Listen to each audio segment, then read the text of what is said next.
Friends, ഇത് നമുക്ക് നല്ല നാടൻ രീതിയിൽ ഒരു അടിപൊളി കടുമാങ്ങ അച്ചാർ ഉണ്ടാക്കി നോക്കിയാലോ. അപ്പോൾ അതിനായിട്ട് ഞാനിപ്പോൾ ഇവിടെ 2 കിലോ മാങ്ങയാണ് എടുത്തേക്കുന്നത്. ഈ മാങ്ങ നമ്മൾ നന്നായി കഴുകി ഇതിന്റെ തൊലിയൊക്കെ കളഞ്ഞിട്ട് കനം കുറച്ച് കട്ട് ചെയ്ത് വെച്ചേക്കുവാണ്.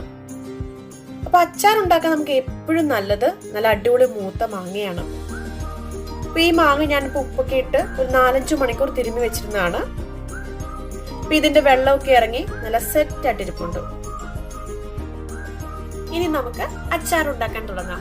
അപ്പൊ നമ്മുടെ പാൻ നല്ല രീതിയിൽ ചൂടായി വന്നിട്ടുണ്ട്. ഇനി നമുക്ക് നല്ലെണ്ണ ഒഴിച്ചു കൊടുക്കാം. നമ്മൾ അച്ചാർ ഉണ്ടാക്കുമ്പോൾ എപ്പോഴും നല്ലത് നല്ലെണ്ണ ഉപയോഗിക്കുന്നതാണ്. നമ്മുടെ അച്ചാറൊക്കെ കേടുകൂടാണ്ടിരിക്കാനൊക്കെ എപ്പോഴും നല്ലത് നല്ലെണ്ണ തന്നെയാണ്. അപ്പൊ നമ്മുടെ ഇപ്പൊ എണ്ണയൊക്കെ നല്ലവണ്ണം ചൂടായി വന്നിട്ടുണ്ട്. ഇനി നമുക്കിതിലേക്ക് 1/2 ടീസ്പൂൺ കടുക്, 1/2 ടീസ്പൂൺ ഉലുവ, വെളുത്തുള്ളി ഒരു 10-15 എണ്ണം. ഇപ്പൊ 2 കിലോ മാങ്ങയുണ്ട്. അപ്പൊ ഞാനൊരു 15 അല്ലി വെളുത്തുള്ളി എടുത്തിട്ടുണ്ട്. ഇനി നമുക്ക് കറിവേപ്പില കൂടി ചേർക്കാം. ഞാൻ എപ്പോഴും കറിവേപ്പില ചേർക്കുന്നത് വെളുത്തുള്ളിക്ക് ചേർത്തതിന് ശേഷമായിരിക്കും. അല്ലെങ്കിൽ നമ്മൾ ആദ്യമേ തന്നെ കറിവേപ്പില ഇട്ട് കഴിഞ്ഞാൽ അത് പെട്ടെന്ന് കരിഞ്ഞു പോകും. അപ്പൊ എപ്പോഴും നല്ലത് വെളുത്തുള്ളി ചേർത്തതിന് ശേഷം നമ്മൾ കറിവേപ്പില ചേർക്കുന്നതായിരിക്കും. ഇപ്പൊ നമ്മുടെ വെളുത്തുള്ളിക്ക് നന്നായി വാടി വന്നിട്ടുണ്ട്. ഇനി നമുക്ക് ഫ്ലെയിം ഓഫ് ചെയ്ത് പൊടികൾ ചേർക്കാം. 1/2 ടീസ്പൂൺ മഞ്ഞൾപ്പൊടി, 5 ടേബിൾ സ്പൂൺ മുളക് പൊടി. ഇവിടെ മുളക് പൊടി ഞാൻ കാശ്മീരിയാണ് എടുത്തേക്കുന്നത്.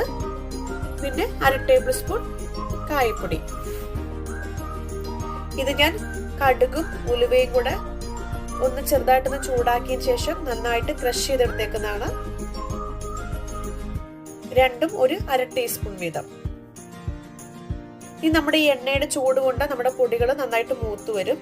ഇനി 2 ടേബിൾ സ്പൂൺ വിനാഗിരി ഒഴിച്ചു കൊടുക്കാം നമുക്ക്.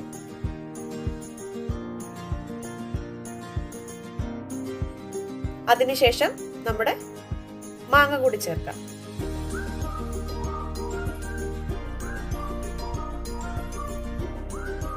നമുക്കിത് നന്നായിട്ട് മിക്സ് ചെയ്തെടുക്കാം. എനിക്ക് നല്ല ക്രഞ്ചി ആയിട്ടിരിക്കണം, അതുകൊണ്ട് ഞാനത് അധികം വേവിക്കില്ല. പിന്നെ മാങ്ങച്ചാർ ഉണ്ടാക്കുമ്പോൾ നമ്മൾ പ്രധാനമായിട്ട് ശ്രദ്ധിക്കേണ്ട കാര്യം, ഇതൊരിക്കലും കുക്ക് ചെയ്യാൻ പാടില്ല. കാരണം ആ അച്ചാറിന്റെ ഒരു പ്രോപ്പർ ടേസ്റ്റ് അങ്ങ് പോകും. എപ്പോഴും ഫ്ലെയിം ഓഫ് ചെയ്തിട്ട് വേണം നമ്മളിത് മിക്സ് ചെയ്യാനായിട്ട്. അതുപോലെ തന്നെ ഞാൻ ഈ മാങ്ങച്ചാറിൽ വെള്ളം ചേർത്തിട്ടില്ല. കാരണം ഞാൻ നേരത്തെ പറഞ്ഞായിരുന്നു ഉപ്പിട്ട് മിക്സ് ചെയ്ത് വെച്ചതുകൊണ്ട് ഈ മാങ്ങയുടെ വെള്ളം നന്നായിട്ട് ഇറങ്ങിയിട്ടുണ്ട്. അപ്പൊ ഞാൻ അതിനകത്ത് ഉപ്പ് ചേർത്തിട്ടില്ല. എന്നാലും നമുക്കിത് ഉപ്പ് നോക്കാം അല്ലേ. ഉപ്പൊക്കെ നല്ല പാകത്തിനാണ്, ഉപ്പൊന്നിന് ചേർക്കേണ്ട കാര്യമില്ല. അപ്പൊ വളരെ എളുപ്പമാണ് ഈ കടുമാങ്ങച്ചാർ ഉണ്ടാക്കാനായിട്ട്.